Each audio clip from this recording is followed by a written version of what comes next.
Imagine waking up tomorrow morning, looking around, and realizing something incredible has just shifted in your mind. Suddenly, you just no longer care what anyone thinks about you. Not your friends, not your family, not society, not the strangers on the internet, not the person who rejected you last year, and certainly not the people who secretly kind of want you to fail. Imagine the absolute, unbelievable weightlessness of that feeling.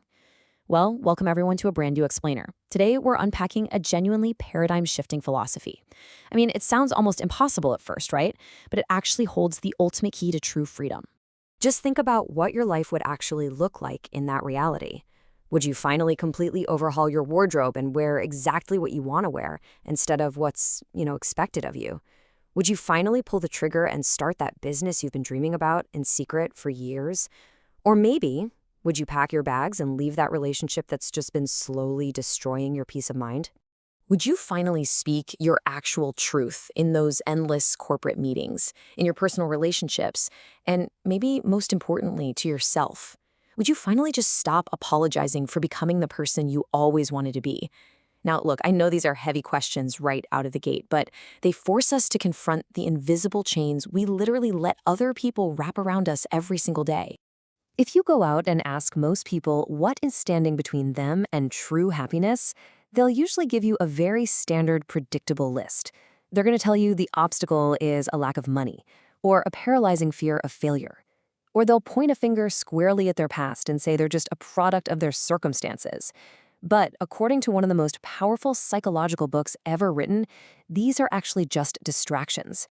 All right, let's just dive right into this. The real obstacle, the absolute biggest barrier to your happiness, is something much simpler and far, far more confronting.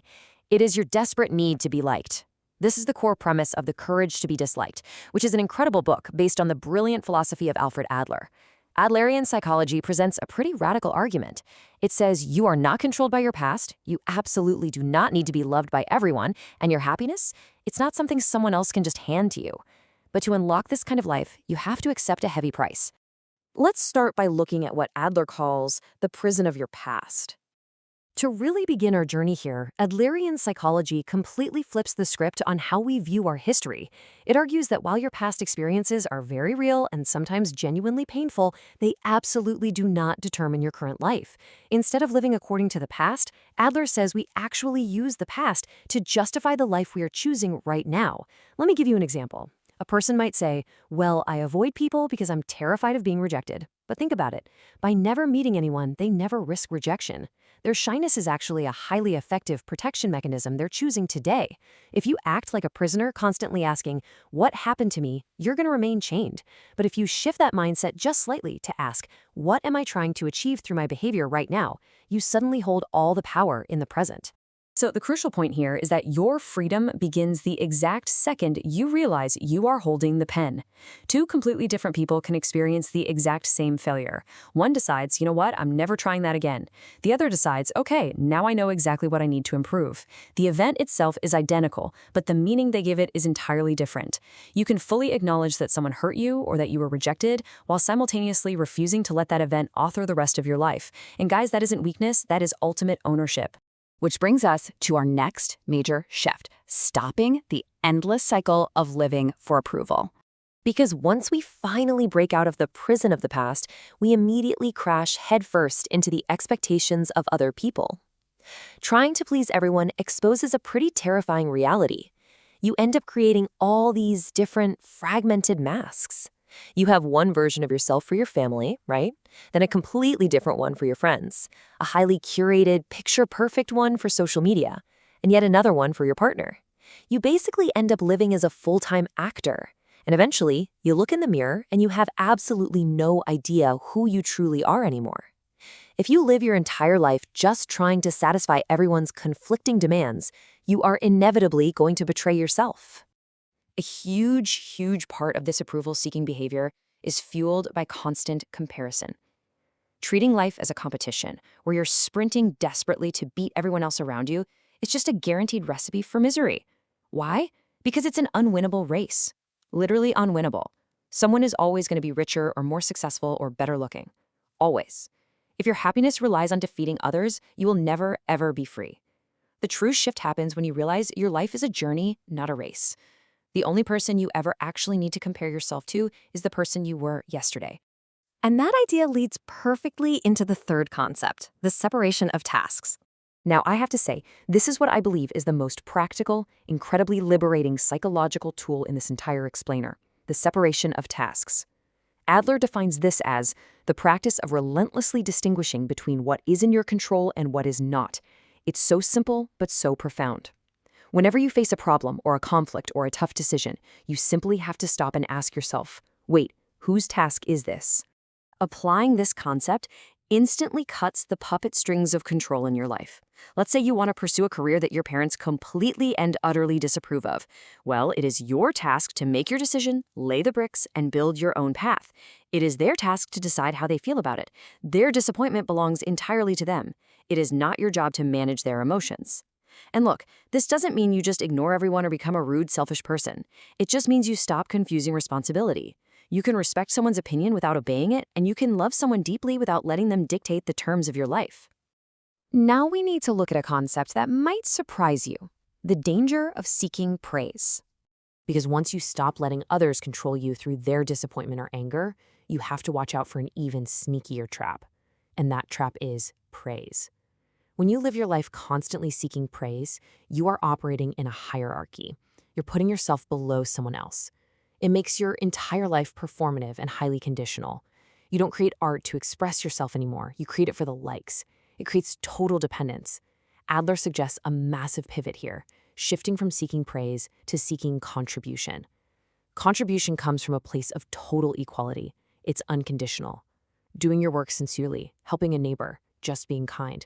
These actions foster true belonging, and they don't require a standing ovation for you to feel good about them.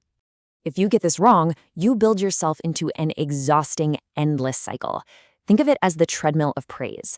First, you hit step 1. You achieve your goal. Then step 2, you get that sweet hit of dopamine when you receive the praise from everyone. But almost immediately at step 3, you start to fear losing that exact approval. The standard has been set, right?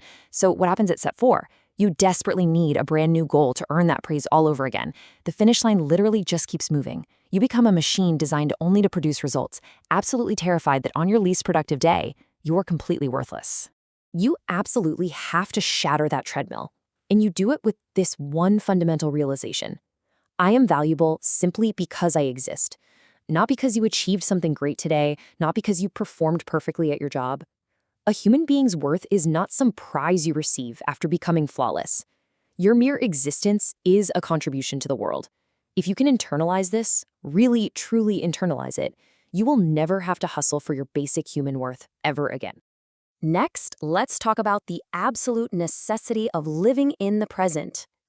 To truly feel that inherent value we just talked about, you have to stop deferring your happiness to some imaginary future date. So many of us live with this toxic "I will be happy when" mindset. We end up treating the present moment like it's just a miserable waiting room for a magical future that might not even arrive. Adlerian philosophy uses this absolutely stunning metaphor to break this habit. It says life is not a straight line marching up a mountain toward a final destination. It's a series of moments. Life is a dance. When you're out there on a dance floor, you aren't rushing to reach the end of the song, right? The movement, the music, being in the present moment, that is the entire point. You still need goals, and ambition is great, but please don't destroy your present by waiting for a future where you finally give yourself permission to live. And finally, this brings us to the climax of Adler's philosophy, the courage to be disliked. Everything we've talked about today requires one massive, genuinely terrifying thing. You must be willing to pay the price of freedom. And the price is simply this: you cannot be loved by everyone. It's impossible. If you want universal approval, you're going to have to constantly suppress your own opinions, hide your wildest dreams, and morph into whatever shape creates the least resistance for the people around you. But to become who you actually are, you're going to have to disappoint some people. You just have to accept that the safest life is not the happiest life. In fact, if someone dislikes you because you are bravely walking your own path, that dislike isn't a failure. It is the absolute, undeniable proof that you are finally living honestly. Really let this sink in for a second. You were never meant to be liked by everyone. You were meant to become yourself. If you finally step up and say, "This is my life," and someone walks away or criticizes you for it, you have to let them. Because for the very first time, even if you are disliked by them, you will actually begin to like yourself. So, as we wrap up this explainer, I want to leave you with this final provocative thought to carry with you today. People are going to judge you anyway. Seriously, they'll judge you if you succeed, they'll judge you if you fail, they'll judge you if you completely change, and they'll judge you if you stay exactly the same. So if the judgment is coming no matter what you do, what would you do today if you knew that nobody's judgment could actually control you? Stop waiting for someone else's permission. The past is behind you, other people's opinions belong entirely to them, and this moment belongs entirely to you. Have the courage to live it.